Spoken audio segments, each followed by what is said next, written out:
প্রিয় দর্শক, আসসালামু আলাইকুম। ফেনী জেলাতে এক সমন্বয়কের বিরুদ্ধে 10 লক্ষ টাকার চাঁদা দাবির ঘটনায় মামলা। দর্শক,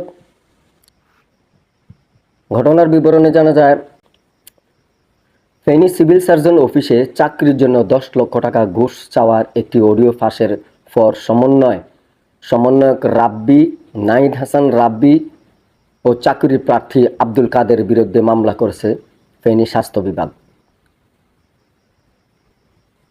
শুক্রবার রাতে পরশুরাম উপজেলা স্বাস্থ্য কমপ্লেক্সের আবাসিক medical officer RMO doctor Iftekhar Hasan Bhuiyan বাদী হয়ে এ মামলা দায়ের করেন।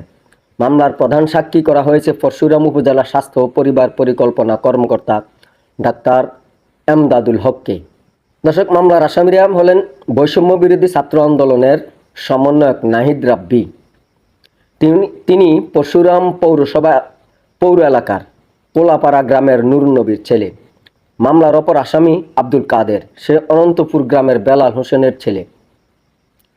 দর্শক, ফেনী সিভিল সার্জন কার্যালয়ে অফিস সহকারী কাম কম্পিউটার মুদ্রাক্ষরিক পদে চাকরির প্রতিশ্রুতি দিয়ে আব্দুল কাদের হৃদয় নামের এক বেকার যুবকের কাছ থেকে 10 লক্ষ টাকা ঘুষ চাওয়ার অভিযোগে বৈষম্য বিরোধী ছাত্র আন্দোলনের পরশুরাম উপজেলার সমন্বয়ক নাহিদ রাব্বিকে প্রধান আসামি করে দুজনের বিরুদ্ধে মামলা করা হয়েছে।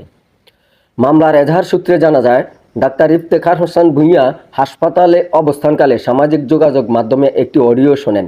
সেখানে শোনা যায়, বৈষম্য বিরোধী ছাত্র আন্দোলনের সমন্বয়ক নাহিদ রাব্বি ফেনী সিভিল সার্জন কার্যালয়ের অফিস সহকারী কাম কম্পিউটার মুদ্রাক্ষরিক পদের অর্থের বিনিময়ে এক চাকরি প্রার্থীকে নিয়োগ পাইয়ে দেওয়ার কথা বলে 10 লক্ষ টাকা ঘুষ দাবি করেন।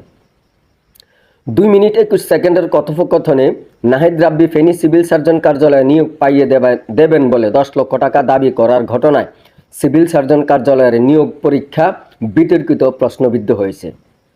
এজন্য নাহিদ রাব্বিকে প্রধান আসামি করে দুজনের বিরুদ্ধে তারা এই মামলাটি দায়ের করেন।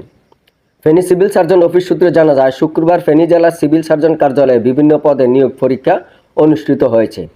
এতে 150টি পদের জন্য 12,000 আবেদনপত্র জমা পড়েছে। শুক্রবার অনুষ্ঠিত ওই পরীক্ষায় প্রতিটি পদের জন্য গড়ে 108 জন পরীক্ষার্থী অংশ নিয়েছেন।